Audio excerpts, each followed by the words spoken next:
Desde Paraguay, el Dr. Nicolás Ebreinov presenta trastornos conductuales en la enfermedad de Alzheimer. Bueno, muchísimas gracias. Soy el Dr. Nicolás Ebreinov. Primero que nada, quiero agradecer a la organización por esta invitación. Me solicitaron que les hable de trastornos conductuales de la enfermedad de Alzheimer. Como ustedes sabrán, durante el transcurso de la enfermedad de Alzheimer presenta síntomas y signos cognitivos y no cognitivos. Dentro de los signos cognitivos o síntomas cognitivos, podemos mencionar los trastornos de la memoria, trastornos de la función ejecutiva, trastornos del lenguaje, alteraciones de praxias, trastornos del juicio crítico y del razonamiento.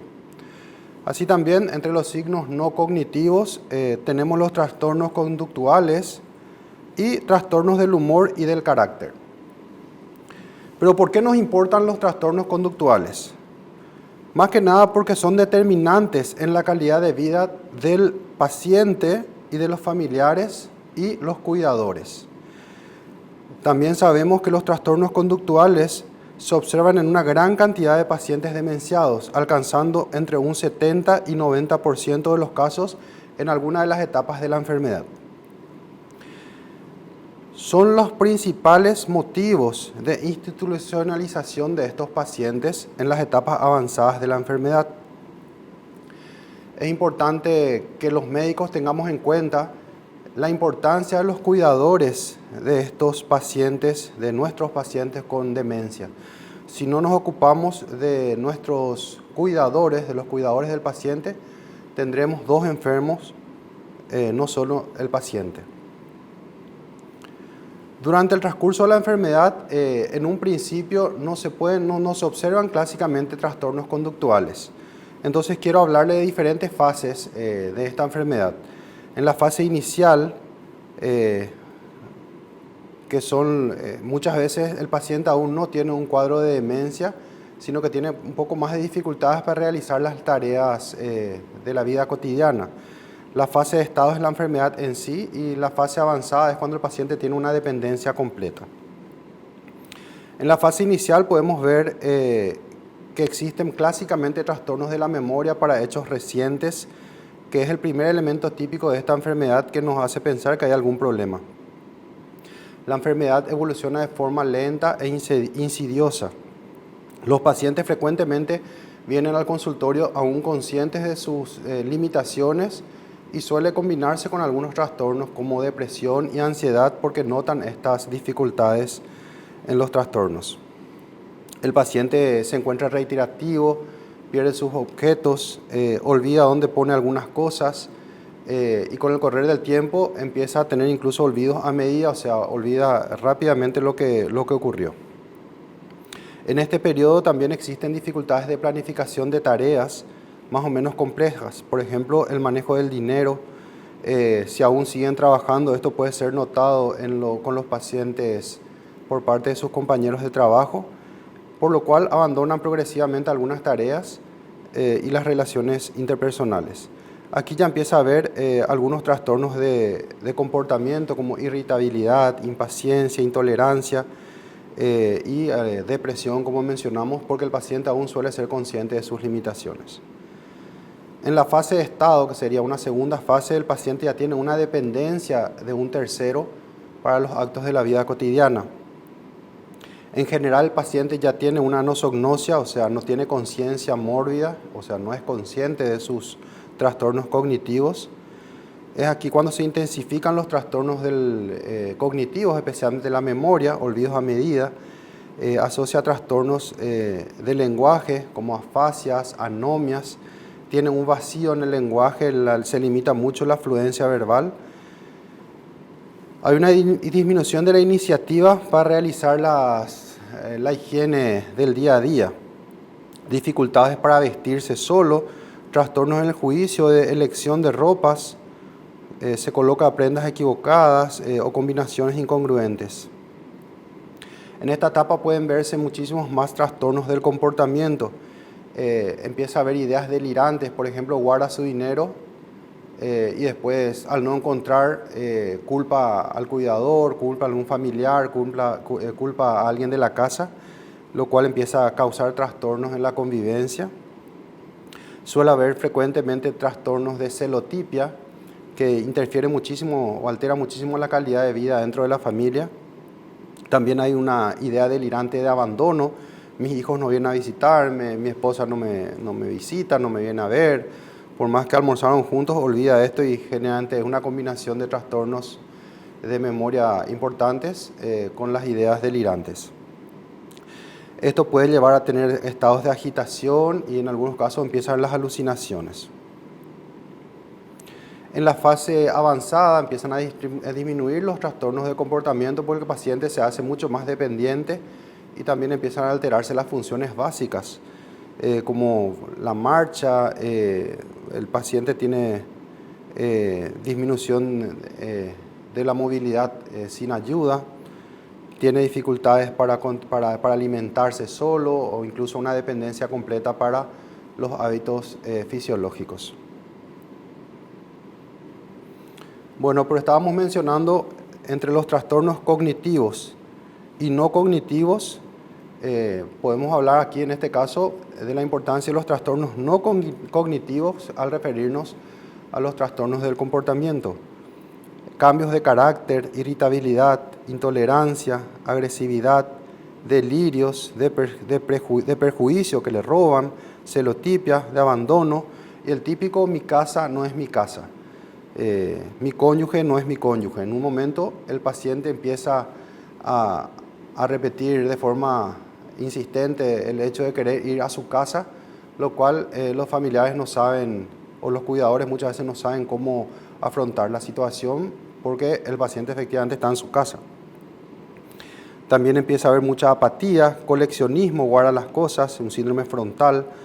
El hecho de mi casa no es mi casa o el sentirse secuestrado lo lleva al wandering o vagabundeo, agitación, actividad motora nocturna inapropiada, crisis de ansiedad, alucinaciones, trastornos de conductas alimentarias y desinhibición. Pero para dejar en claro algunas definiciones, es muy importante que tanto nosotros profesionales como los familiares y cuidadores de los pacientes tengan perfectamente las definiciones, que sepamos nosotros y ellos las definiciones de estos trastornos de comportamiento para que podamos controlar de manera más eficaz y que los pacientes o familiares puedan referir de forma más específica. Nos referimos a delirio o idea delirante. Hay que evitar la confusión con lo que es delirium, que es el término médico realmente de un cuadro confusional. El delirio se refiere a la convicción que tiene el paciente de una realidad falsa. Esta convicción de realidad falsa persiste incluso frente a una evidencia razonable de lo contrario. Por ejemplo, el paciente dice no estoy en casa y no tiene sentido discutirle, sí, esta es tu casa, acá están tus cosas, esto acá vinimos a mudarnos tal fecha. El paciente cuando tiene una convicción es prácticamente imposible que se revierta esta idea falsa por medio de un pensamiento razonable. Eso es algo importante de describir a los familiares y cuidadores, porque si no, al hacerle la contra, como se dice vulgarmente, el paciente tiende a agitarse, a ponerse a la defensiva o incluso a ponerse agresivo en contra de ellos. Alucinaciones, nos referimos a las alucinaciones cuando hablamos de una percepción sin objeto, o sea, el paciente, por ejemplo, ve una cosa, una imagen, una persona en un lugar donde no existe nada. Por ejemplo, le ve a una persona en su pieza y no hay nadie. O ve animales, ve arañas, ve serpientes en su casa, siendo que no hay absolutamente nada en ese lugar. Estas alucinaciones pueden ser visuales, como estuvimos diciendo, pueden ser auditivas, pueden ser olfativas o somestésicas. A veces siente que le caminan insectos, por ejemplo, ¿verdad? Depresión o disforia, las alteraciones del trastorno, las alteraciones del estado de ánimo también se pueden ver durante la evolución de la enfermedad. Por ejemplo, trastornos del humor asociado a grupos de síntomas como depresión, enlentecimiento psicomotor ansiedad, irritabilidad, insomnio, fatiga, rechazo alimentario, rechazo de participación y rechazo a los cuidados. Cuando hablamos de agitación, nos referimos a un estado de hiperactividad, agresividad, combatividad y desinhibición. Al hablar de wandering o deambulación errática, esta es una característica muy común en una de las etapas de la enfermedad, en el periodo de estado, en el cual el paciente desea salir y quiere irse, se agita, incluso empieza a tener trastornos del comportamiento, agresividad, con la idea de salir y caminar. Estos pacientes pueden caminar durante horas, y como se combina una desorientación en el espacio, generalmente se pierden y es un gran problema para la familia y para el paciente, un gran riesgo. Cuando nos referimos a ilusión, estamos hablando de una falsa percepción de la realidad. A diferencia de las alucinaciones, en las ilusiones los pacientes transforman una imagen que sí existe. Por ejemplo, en el caso de que haya una ropa colgada en alguna parte de la casa, una toalla colgada en el perchero, el paciente al mirar eso cree que es una persona que quiere hacerle daño, cree que es un animal, cree que es un fantasma. Entonces señala el objeto y dice, bueno, ahí esa persona quién es, o este me quiere hacer daño. Entonces la familia, el cuidador tienen que ser conscientes de esta diferencia, porque con cambios simples como retirar el objeto o como para iluminar mejor la habitación, estas ilusiones pueden desaparecer. El síndrome crepuscular es un clásico signo o síndrome de la enfermedad en varias demencias en realidad. Es una ansiedad o inquietud que aparece en ciertos horarios, generalmente después de la siesta o con el transcurso del día, más bien al atardecer, al anochecer, los pacientes empiezan a agitarse, se quieren ir, tienen un pensamiento desorganizado, incluso pueden presentar alucinaciones y después insomnio. Y también existen situaciones extremas como las reacciones catastróficas, que son respuestas emocionales o físicas excesivas, bruscas, como de cólera, agresividad verbal y física. Pero, ¿qué hacer ante estas situaciones de trastornos de comportamiento que son muy comunes en ciertas etapas de la enfermedad? Ante las ideas delirantes, cuando estas aparecen de forma brusca o cuando es algo nuevo, reciente, primero que nada debemos evocar un síndrome confusional, descartar una causa médica, infecciosa, trastorno metabólico, tóxico, medicamentoso, inclusión o exclusión de algún medicamento nuevo.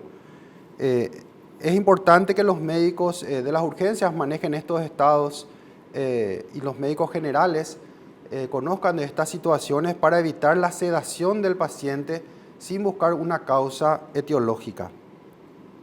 ¿Cuál es la actitud relacional o la reacción que tenemos que tener los cuidadores, los médicos? Respetar el delirio en ausencia de sufrimiento del paciente. O sea, seguirle la corriente. Por ejemplo, si el paciente tiene una idea delirante, una idea falsa de la realidad que no le molesta ni al paciente ni al entorno. Un ejemplo, mamá vino a decirme esto, aquello, mamá quiere que festejemos su cumpleaños, siendo que la mamá murió hace 40 años, no le está afectando al paciente, no tiene sentido discutirle y contarle, no, tu mamá ya está muerta. O sea, es muy importante que se le eduque, que se le entrene a los cuidadores a enfrentar estas situaciones que pueden perturbar al paciente. Mantener el contacto con su entorno cercano, mantener unas visitas, tratar de que los familiares, los hijos se acerquen siempre, mostrarle fotos de antes, hacerle participar al paciente de las actividades familiares, desculpabilizar al entorno y transmitir seguridad al paciente. Muchas veces este entorno está muy afectado, se siente culpable o se culpan entre ellos y existen problemas y conflictos familiares ante una situación desconocida. Es importante que los médicos guiemos al familiar y al cuidador de cómo actuar y cuáles son los signos típicos, clásicos de estas enfermedades. La medicación es de interés el tratamiento de anticolinesterásicos cuando el paciente aún no tiene una dosis suficiente de medicamentos de fondo, galantamina, ribastigmina, donepezilo, es interesante tratar de aumentar a la dosis ideal, o sea, la máxima tolerada. Asociar muchas veces con memantina en caso de que los test neuropsicológicos determinen que el deterioro es moderado o severo. Y es interesante el uso de ciertos neurolépticos atípicos. Los neurolépticos típicos son muy sedativos, producen mucho síndrome parkinsoniano y otras complicaciones en los adultos mayores que pueden llevarnos a complicaciones. Las alucinaciones, si aparecen de forma brusca, identificar si no es una causa iatrogénica, delirium, causado por un medicamento nuevo. Típicamente algunos ansiolíticos, clonazepam y otros medicamentos pueden causar aparición de alucinaciones de un día a otro. Descartar una causa médica, infecciosa, metabólica, tóxica y en caso de duda solicitar un electroencefalograma para descartar un cuadro de foco epiléptico. La actitud de los familiares del entorno, admitir las alucinaciones si son poco molestosas. Por ejemplo, si le ve a un perro imaginario, qué sé yo, seguir la corriente no es un problema. En caso que el paciente realmente se sienta afectado o agredido por esta situación y presente más trastornos de agitación o insomnio, sí se justifica alguna medicación. Primero que nada, anticolinesterásicos a dosis máxima, tratamiento psicotrópico y el interés de los neurolépticos atípicos como en los casos anteriores. En un cuadro de depresión o disforia, si es en la aparición brusca, tener en cuenta las posibilidades de ideas suicidas, solicitar apoyo del especialista en psiquiatría y un apoyo psicológico, considerar también los rechazos alimentarios, aislamiento del paciente, intención de dejar de comer, trastornos alimentarios, pueden ser equivalentes suicidas, por lo cual es indispensable el apoyo de un psiquiatra. La actitud relacional, buscar otros signos de depresión para autenticar el diagnóstico. O sea, por ejemplo, una escala de Yesavage puede ser muy útil o similares para hacer un diagnóstico certero. La medicación, tenemos que tener en cuenta los efectos colaterales de los medicamentos antidepresivos. En algunos casos pueden ser de utilidad. Por ejemplo, mirtazapina puede ayudarnos a mejorar el apetito y mejorar los trastornos del sueño. La asociación con trazodona puede ser muy útil para dormir en casos necesarios. Los ansiolíticos deben ser usados en casos específicos y por tiempo limitado si es posible.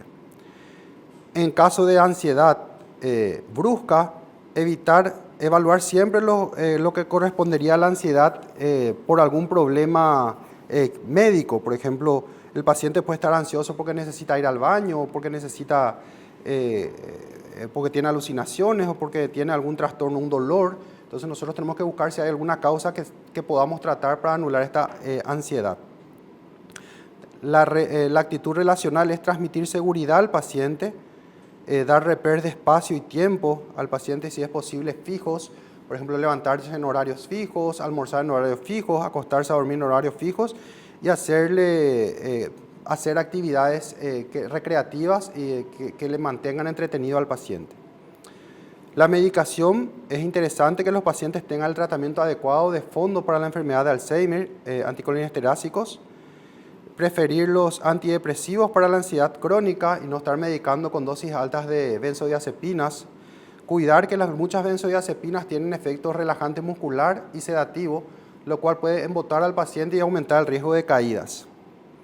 En caso de vagabundeo o wandering, evocar siempre una causa como necesidades básicas, ir al baño, buscar alimentos o salir al aire libre. Muchas veces con consultarle al paciente y ser muy observador, se le lleva al baño, se le acompaña, se soluciona en la mayoría de los casos el problema. Considerar si no existe un miedo o un estrés relacionado a una situación nueva o a cambios, por ejemplo, recientes en los lugares donde habita o de los cuidadores. ¿Cuál es la actitud que debemos sugerir a los cuidadores? Controlar dónde se encuentra el paciente para evitar salidas sin acompañante. Dar seguridad de que está a salvo y acompañado. Instalar alarmas, cerrojos. En algunas familias tenemos la posibilidad de instalar un localizador GPS o utilizar vestimentas o objetos que permitan la identificación y el número de teléfono de contacto de la familia y del paciente en caso de que el paciente se pierda. El tratamiento, es importante promover ambientes seguros, controlados, para que el paciente camine, para que deambule, llevarle a un parque, llevarle a un lugar donde pueda caminar durante el tiempo que sea necesario, aprovechar esta situación de que quiere salir a caminar, porque todos sabemos que caminar es saludable. Evitar corregir al paciente si quiere ir a su casa. Por ejemplo, seguir la corriente, sí, bueno, yo me voy hacia tu casa en un rato, salen a caminar juntos, después vuelven a la casa y muchas veces con ese simple gesto el paciente ya se queda mucho más tranquilo. Y para terminar vamos a hablar del síndrome crepuscular. El síndrome crepuscular es muy común en la mayoría de los casos de demencia, entre ellas la enfermedad de Alzheimer. Es importante que tengamos en cuenta algunos factores ambientales, por ejemplo, una correcta iluminación, reducción paulatina de la iluminación durante el día, al atardecer podemos empezar a usar luces más tenues, menos blancas. Por la mañana promover una buena iluminación con luz natural o luz blanca. La actitud relacional es mantener al paciente ocupado con actividades simples, repetidas, que no supongan esfuerzo importante. Técnicas de higiene y sueño y supervisión nocturna, restricción de sueño durante el día. Evaluación nutricional, es importante que el paciente consuma una buena cantidad de proteínas y una buena hidratación. Al hablar de la medicación es muy importante tener en cuenta que es el interés de la melatonina en horarios adecuados. La melatonina es una hormona y de forma natural podemos controlar bastante estos síntomas crepusculares con una dosis baja o moderada de melatonina, por ejemplo al mediodía o a la tarde. En algunos casos es necesario la utilización de ciertos ansiolíticos o de antipsicóticos atípicos para controlar los casos más extremos. Muchísimas gracias. Acá le dejo los datos de mi contacto. Quedo a las órdenes para las preguntas y si quieren contactarme por mail, con gusto responderé a sus preguntas. Muchas gracias.